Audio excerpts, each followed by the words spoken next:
Cool. And I'll turn off some of these lights. So Dane, where do you guys see it? Is that cool?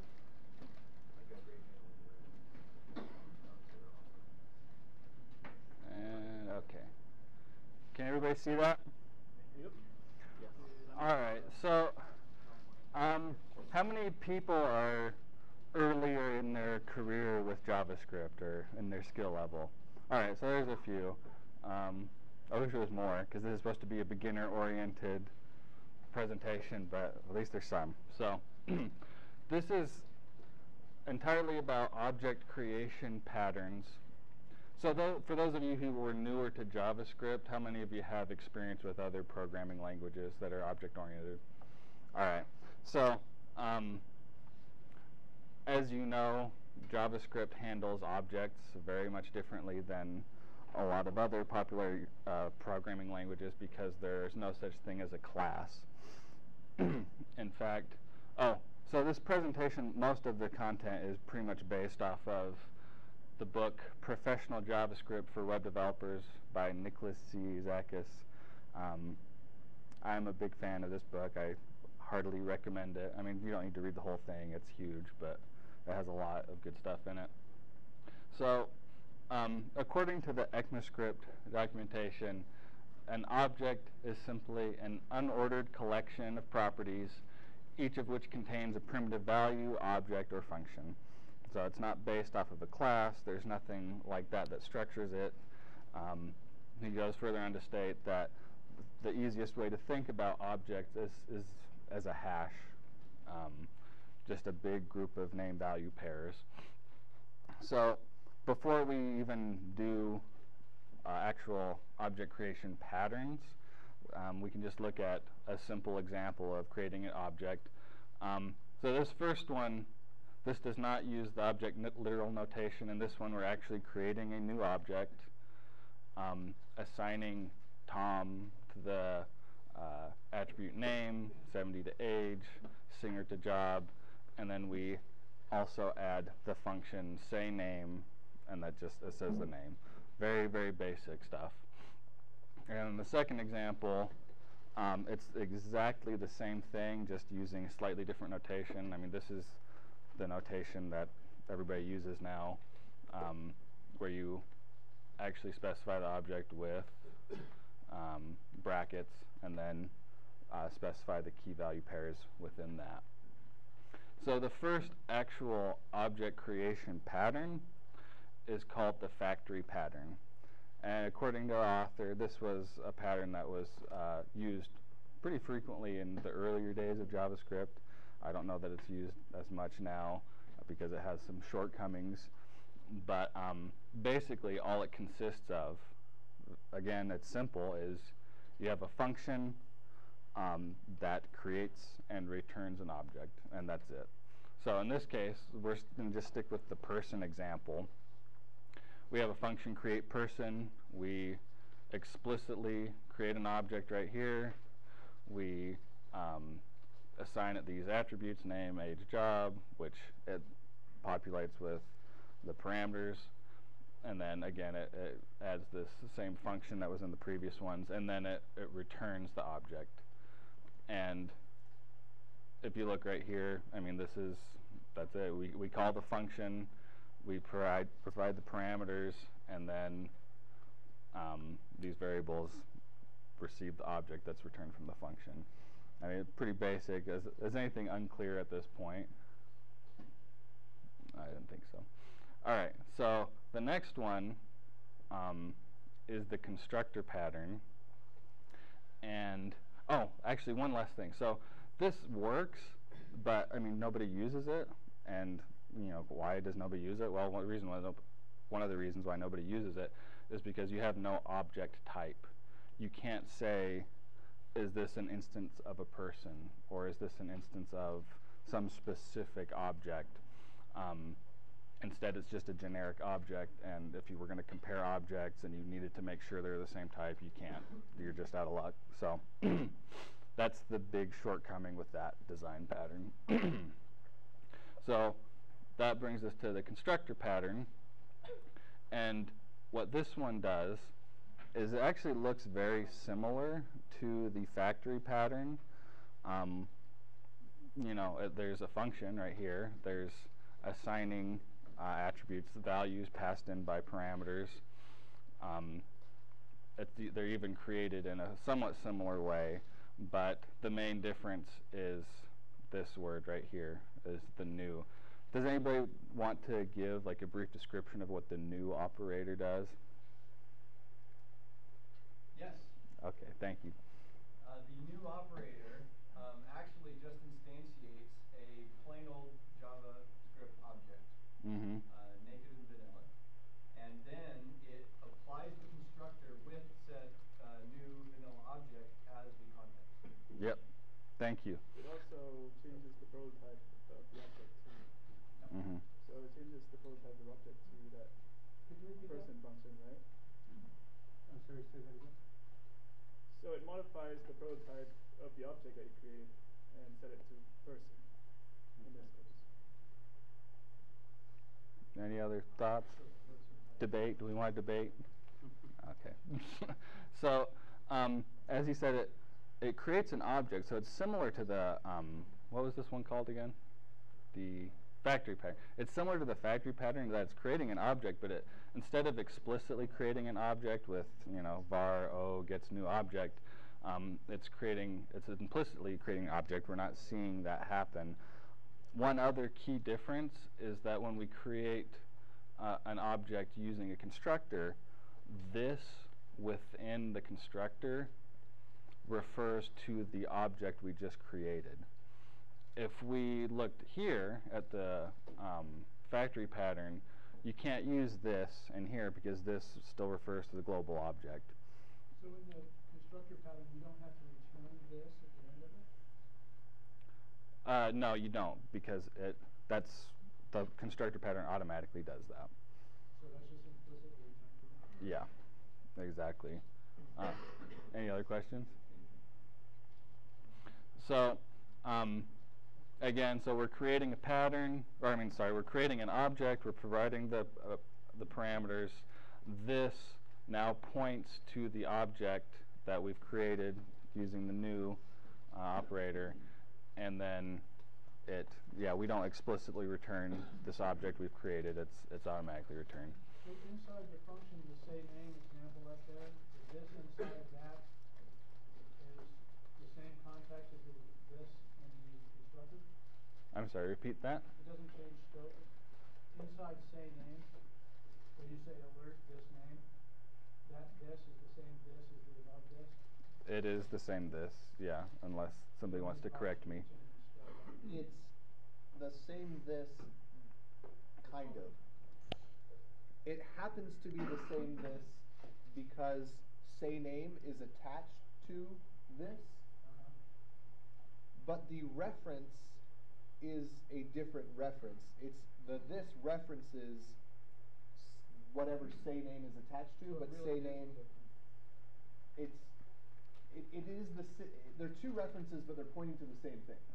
The this inside is a separate reference, but it points to the same object because say name is attached to the same object. The this within the alert is actually set at calling the calling context. Right. Right. So every time say name is called, this is evaluated as whatever context it's in. So if you took say name, you throw it on a dog instead of on a person, the this becomes the this of the dog. Thank you. So, and then so one of the big, obviously, benefits of this approach versus the factory pattern is that we now have an actual object type.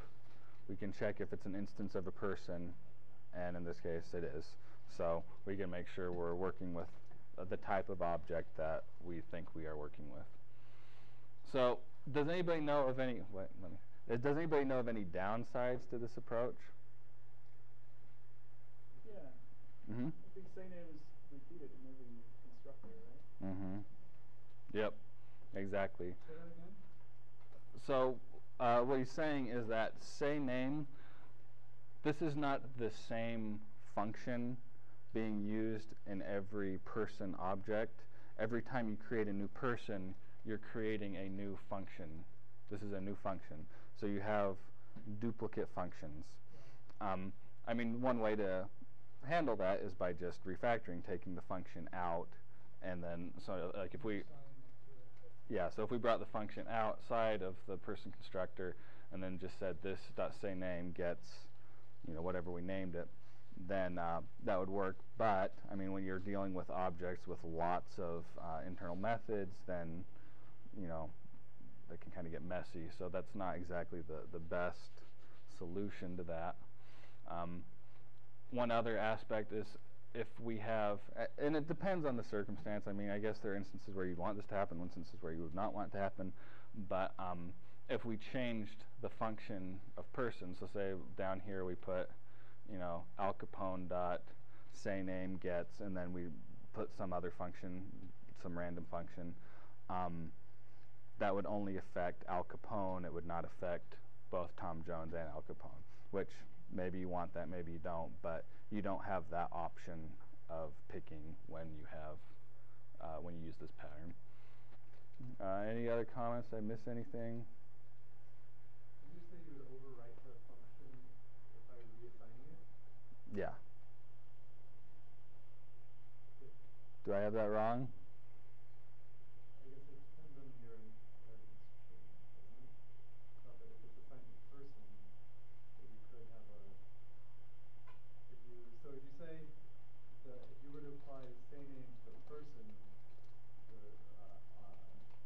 constructor, Mm-hmm. and then you do a new person, Tom, the singer, and then if you were to say Tom Jones dot say name equals a function, you could overwrite it, but it's not overwriting it for other people because that would be doing it for the prototype.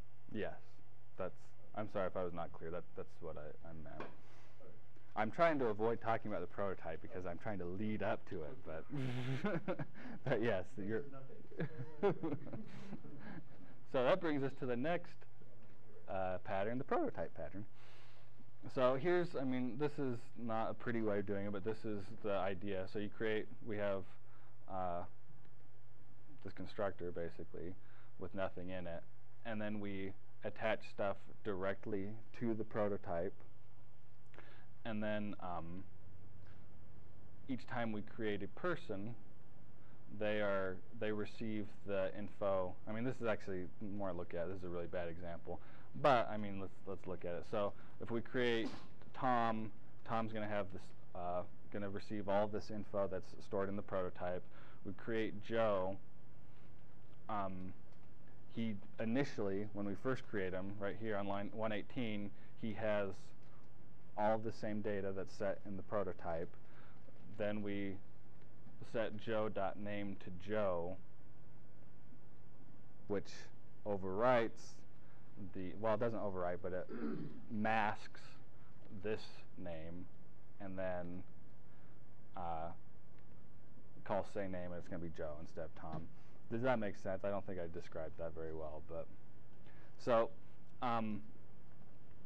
one key thing though with the prototype is that when we assign Joe.name to Joe, or when we assign Joe to Joe.name, what we're doing is we're not replacing this value.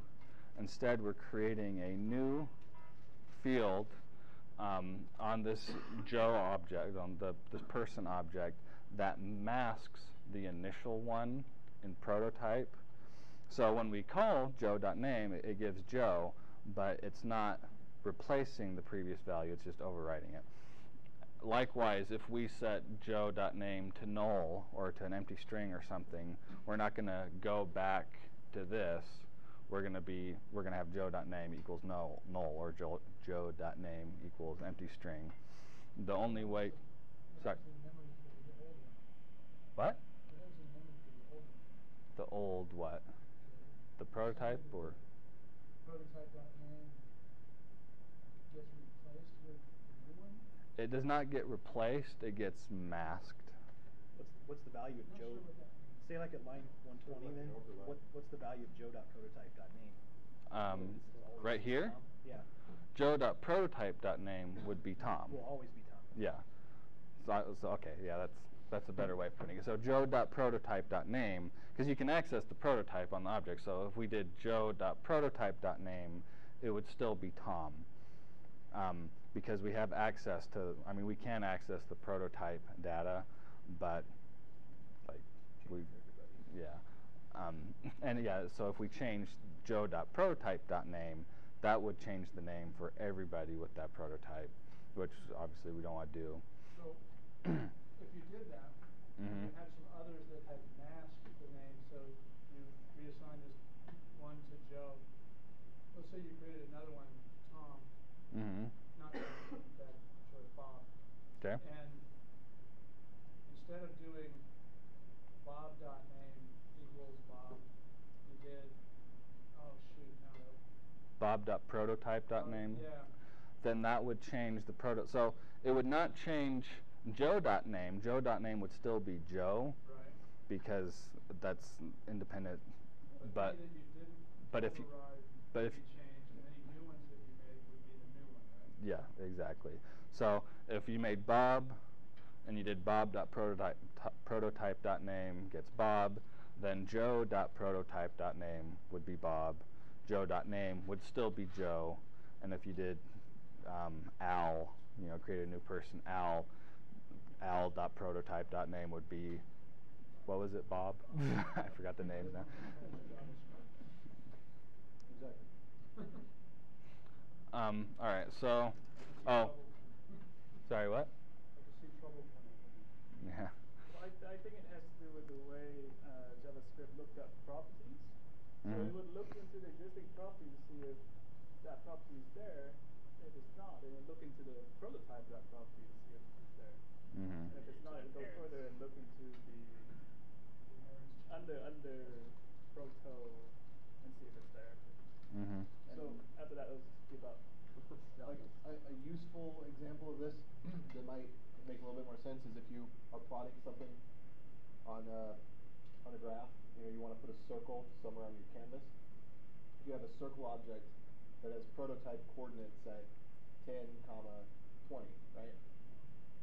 And so if you don't initialize your circle, if you don't do anything with your circle, you just instantiate a circle, then it would have that value. But then once you overwrite it, it has whatever the current value is. It's kind of like an initializer for everything, without actually having an initializer. Yeah, default. Kind of.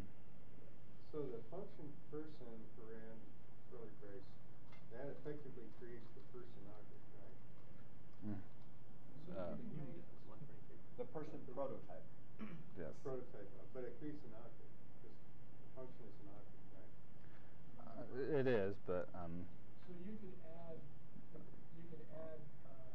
more functions or more properties to the person object basically by using .prototype to extend it, right? yeah, and I mean sometimes people will extend basic, like arrays or strings or whatever. Although that's frowned upon because there could easily be conflict, but you can extend the prototype of any object, really. Any other questions? Anything on that? Okay. So, and then this is just an alternate way of doing a prototype where instead of doing person.prototype.name, person.prototype.age, so on and so forth, you just do person.prototype, and then you'd use the object literal notation, and it just, I don't know why I have that separate actually, but looks nicer. So you can make it ugly or you can make it nice. So, okay, pros, all properties on the prototype are shared among all instances. Cons, okay, so cons, again, it just, there are times where you would want this to happen and times where you would not want it to happen, but when you have a prototype that has a property that contains a reference, sometimes it might not do what you expect it to do. So the example of that is, let's go back to the person example. So we have person.prototype name gets Tom, or is set to Tom. Person.prototype friends, and it's an array that consists of Jim and Bob. So we create two people, two persons, And then for person.1, we take the friends attribute and push one more friend on. So now we have Jim, Bob, and Cal. But we did that to person1. Now if we alert, or if we look at person2.friends, we have unintentionally added a friend to a person that we, in this case, we did not want to. So in that case, you might, I mean, it's kind of what you were alluding to earlier. You can make edits to things, to properties that go across all objects, and you don't, that's not what you meant to do at all. So what's happening now? The friends is a reference to an array object, right? Yeah. Okay, so in the line of code that says person1.friends.push, you're changing the array object that's referenced by all person prototype. Yep, exactly. It's because it's a reference, not a primitive value. If it was a primitive, then it would be edited. Well, no, it wouldn't, but you know what I'm saying. I've seen the serious bugs jumping up. Yeah. So the next example, there are more patterns, but my 20 minutes are already up, and this is supposed to be beginner-oriented, but we can conclude with this, which is a pretty good example of a good pattern that applies to a lot of situations, and that's just really a combination of the constructor and the prototype, where you assign values to either the prototype or to the constructor depending on how you want them to behave. So in this example we have person, and this just follows the traditional constructor that we looked at earlier. So we create a new person, we set the name, age, job, and we set the friends, and then on the prototype, the person.prototype, we add this function that we want to make sure stays, or I lost my train of thought, that we want to make sure stays the same across all, that we want to make sure it stays the same across all objects. So in this case, this just fixing the problem that we had in the previous example, we again create two people, Tom Jones, Al Capone. They both start out with friends Jim and Bob. Now with Tom Jones, we push Cal onto his friends attribute, and then now Tom Jones has Cal as an additional friend, but Al Capone does not, and that needs to be spelled correctly. Are there any, is that clear? Are there any questions? I mean, there's nothing new here that we didn't talk about in the constructor pattern and the prototype pattern. We just kind of cherry picked which we wanted from each pattern. Any questions? Any confusion? Yeah? So would you be able to modify the prototype of the person object within the scope of that function? So if you said this.prototype, would you be able to do that, or would you break it up? Like right here? This stop prototype? No, like within the actual function definition? Oh, up here? Yeah, in the constructor. Yeah, like if you just did this.prototype and did an assignment to that object. I think that you could. I mean, does anybody have? I think you should be able to. Yeah, I don't know why you would want to at this. I mean, I can't think of an example right now where you'd want to, but I guess that you could. It would execute every time you call the constructor. Right. Yeah. That would actually be this dot underscore underscore proto underscore underscore. Okay. Oh, one other thing that I forgot to mention, just one last thing. So if you did, back up to the prototype, so say that you did want to, let's say that you created Joe and you set Joe.name to Joe, but then you wanted to change it back to what the initial prototype value was. Like I said, if you set it to null, then that just means it's set to null. Now the only way to actually remove something from the object and go back to the prototype would be to delete Joe.name, and then that will, now when you when you try to access Joe.name, it will go back to the prototype. Anything else? All right.